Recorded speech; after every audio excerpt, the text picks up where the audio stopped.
It's a new year, and like many of you, I have many New Year's resolutions. The biggest being go out and see way more movies in theaters than I did in 2022. I was seriously behind in seeing movies out in theaters last year, and I missed seeing some of the best movies of the year the way they were meant to be seen on the big screen. I love going to the movies, and considering that in 2019 I saw over, I think 30 movies in theaters, I need to get some of that game back. So, I'm doing what everybody else does, waiting patiently for new trailers for films that I might be interested in.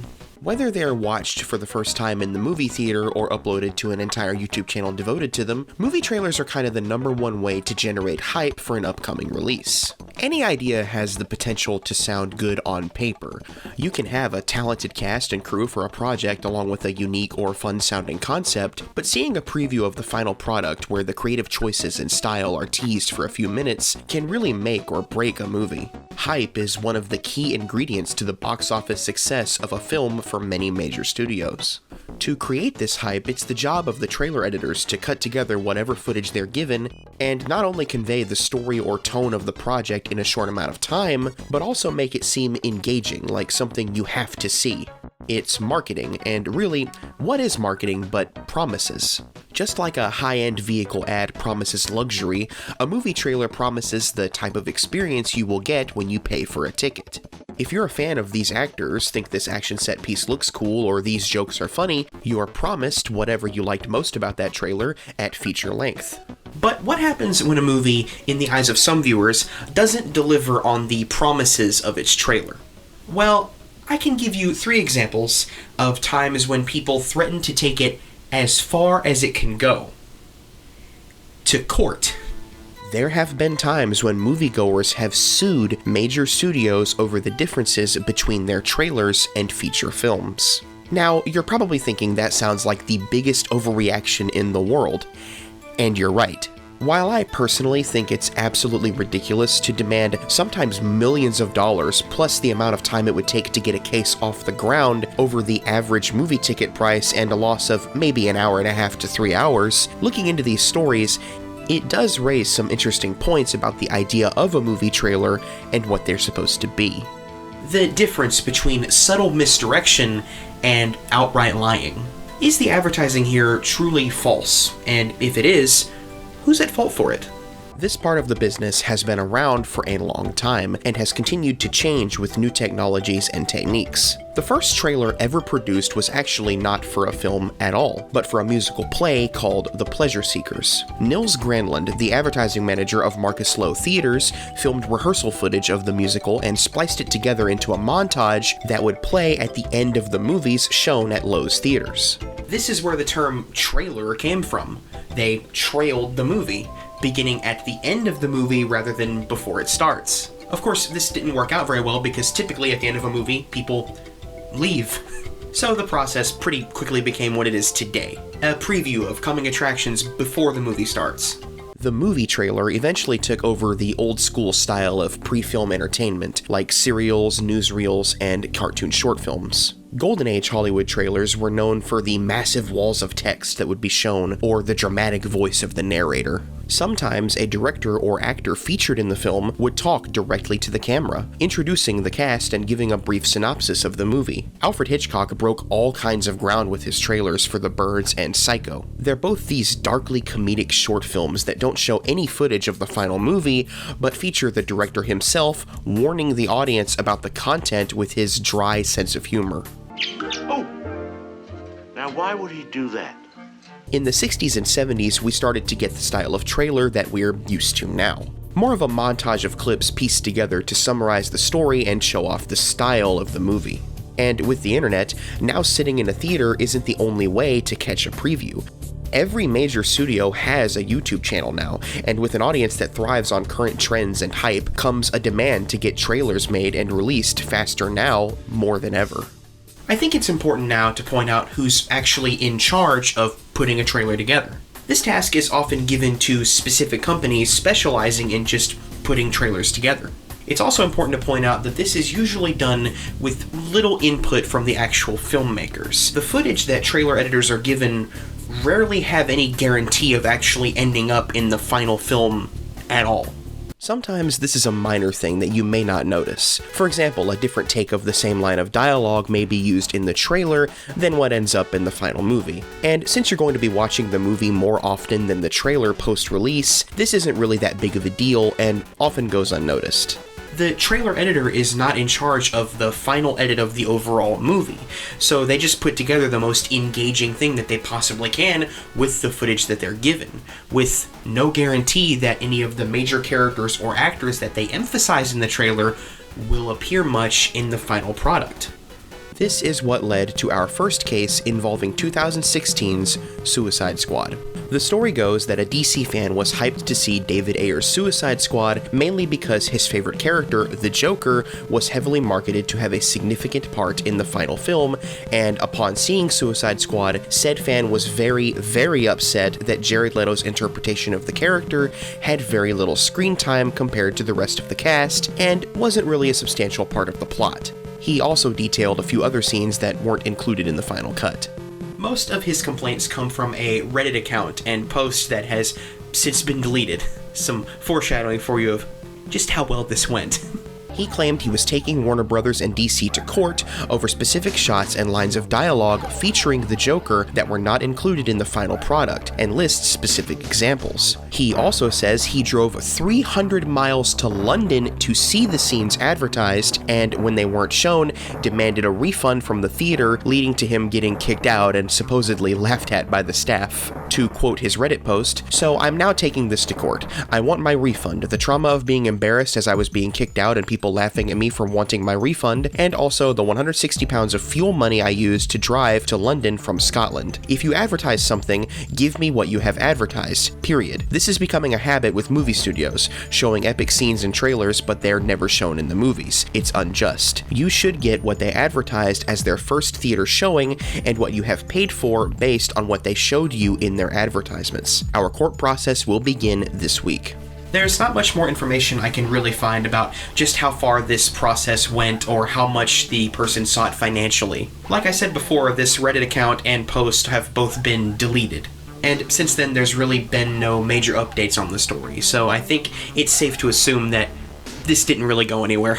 But to really look at what he's saying here, I think it's important to remember the process of editing a trailer again. The people in charge of the Suicide Squad trailers were also, more than likely, not the same people in the editing bay for the actual final cut. Also, it's important to take into account the movie itself. This is David Ayer's Suicide Squad, a movie that already had a very troubled production history, with several scenes being altered in reshoots and cut out of the final movie during the post-production process. A process that was taking place after these trailers were released. Taking these things into account, I don't think there was really any malicious intent from the trailer house to mislead the audience into seeing a much better movie than what was released. More than likely, they were given the footage they were given along with some idea of the tone to go for and a plot synopsis, and were tasked with making the trailer as exciting as possible. Ultimately, I feel this is simply a case where the trailer is just much better than the movie. In the comment section on these trailers, I saw recent comments talking about how good these trailers still were, and how they wished the movie simply lived up to their level of quality. As for the attempted lawsuit, it's a bit of an overreaction. When looking at these trailers, yes, there are scenes of Jared Leto's Joker here that are missing from the final movie, but he isn't the focus of them. Yes, he is hyped up, especially at the end of the first trailer, but he hardly takes up any time in the others compared to the rest of the cast. This isn't the Joker movie, this is Suicide Squad. Also, imagine wanting more of Jared Leto's Joker performance. With Suicide Squad, the issues were with a troubled production and miscommunication between the filmmakers and trailer editors. With the next case, the issue isn't with any missing content, but with a complete disconnect in tone and style from the trailer and the final film. And this one actually did go to court. This story is about a woman from Michigan and the trailer for the 2011 neo-noir action drama Drive, starring Ryan Gosling, who, if you couldn't tell, is literally me. Sarah Deming sued the distributor of Drive on the basis that the trailer advertised a Fast and Furious-style action movie, and the film that she paid for was very different. Officially, Deming stated that Drive bore very little similarity to a chase or race action film, having very little driving in the motion picture. She also claimed that there was coded anti-Semitism in the film. Okay? In 2012, a Michigan judge, of course, threw the case out. To which Sarah responded by demanding another judge, accusing the one that threw her case out of being anti-Semitic. In 2013, she did get a second judge, who also threw the case out. But that still wasn't the end of it, because while Sarah finally seemed to take the hint, her lawyer, Martin H. Leaf, did not. In 2017, Martin H. Leaf decided to represent himself in court and alleged a new case. That Drive's director, Nicholas Refn, actor Albert Brooks, Sony Pictures, Netflix, Amazon.com, Apple, Google, and AMC are all involved in an anti-Semitic conspiracy. All of that because some lady in Michigan wanted her $7.93 back. There's no more real updates at this point, but I think you can guess how this is gonna end. Now, while this case is wild, there is something interesting to talk about here. This lady was right that the trailer for Drive is very different than the final movie.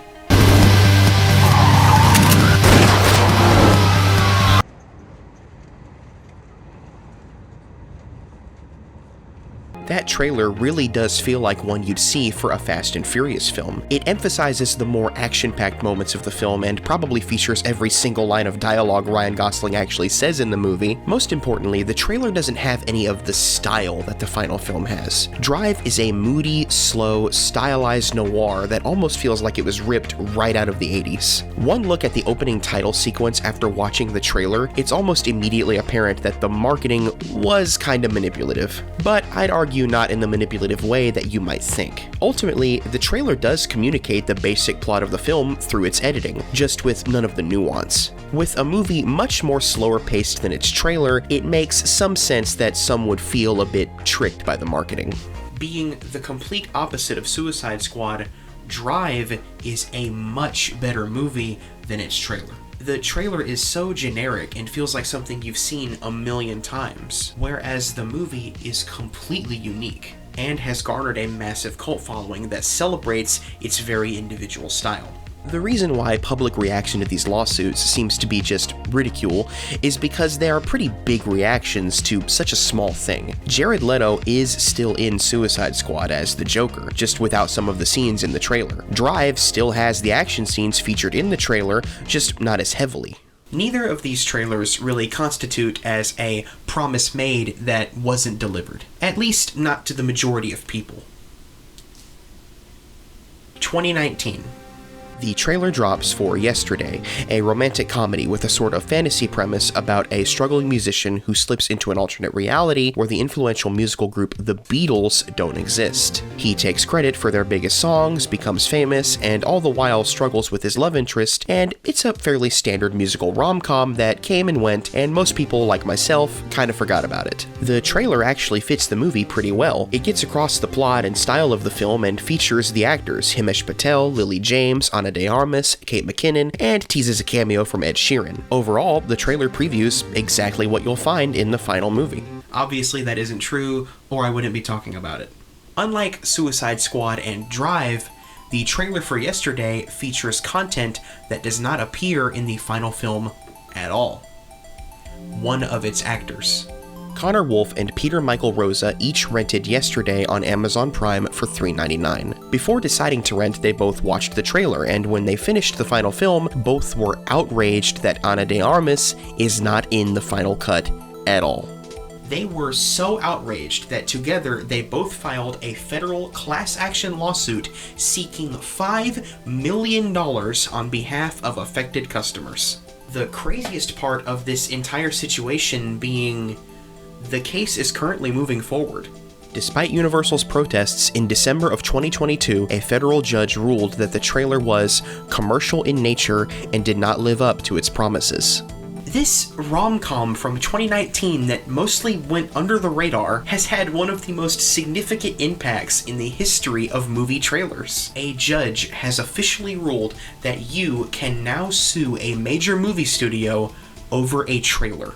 Now, I find this to be pretty insane. Firstly, the fact that Ana de Armas wasn't in the final cut wasn't some big secret. It was talked about by the filmmakers in interviews when the film was first released. The reason the character was cut is because she added a subplot that distracted from the romance that the film was based around. And considering the fact that she isn't really in the trailer all that much, kinda reinforces the fact that she was a pretty minor character in the overall story. Also, she isn't listed as a part of the cast on Amazon where they rented the movie. The error here isn't on the trailer editors because the decision to cut the character wasn't theirs, and they were given footage to work from. This lawsuit gets even funnier when you realize that essentially they're only suing over one scene. The deleted scene is available, and it is the only time she appears in the movie. So even if Ana de Armas was in the final cut, they still would have been extremely disappointed because she's only got 4 minutes of screen time. You may disagree with me here and think that all of these people are completely valid. I would actually love to hear your thoughts in the comments below about this. But I also want to point out some interesting examples of trailers that, if we apply some of their logic, would technically be worthy of a lawsuit. The Back to the Future trailer where Marty talks directly to the camera. This scene wasn't in the movie. This was shot entirely for promotional purposes. The original trailer for Jurassic Park showing the dinosaur creation process. Again, entirely filmed for marketing, and none of it is in the movie. These are examples of trailers showing you different footage than what appears in the final movie to hype you up for the movie, but without spoiling it. Editing a trailer to avoid spoilers is kinda Marvel's entire thing. The Hulk is absent from this shot in Avengers Infinity War, but was put there in the trailer to avoid spoilers for his character arc in the final movie. Thor has an eye in this shot for the trailer for Ragnarok. The other Spider-Man were edited out of the No Way Home marketing. Fat Thor was kept a complete secret while marketing shows him looking like he did previously. All of these examples are misleading, and considering that you can now sue a movie studio over misleading marketing, what does the future hold? How much does this yesterday lawsuit affect movie trailers in the future? In my opinion, not that much, really. We've all seen this green or red MPAA screen before. Ultimately, what I think is going to happen is they're just going to add a disclaimer to it that things appearing in the marketing are subject to change, and that'll be the end of all the drama. I also think that what needs to happen in the future is better communication between the actual filmmakers and the marketing team for their films. There are directors that have gone on record stating that they weren't happy with the marketing of their films. Giving control of a representation of someone's art to someone who doesn't necessarily have the same vision for that art will, I think, always end up causing problems like this. But what do you think? Comment down below and let me know. Maybe give me some examples of trailers that you found to be misleading, or maybe just air some of your grievances about trailers in general. As always, thank you so much for sticking around, and I'll see you next time.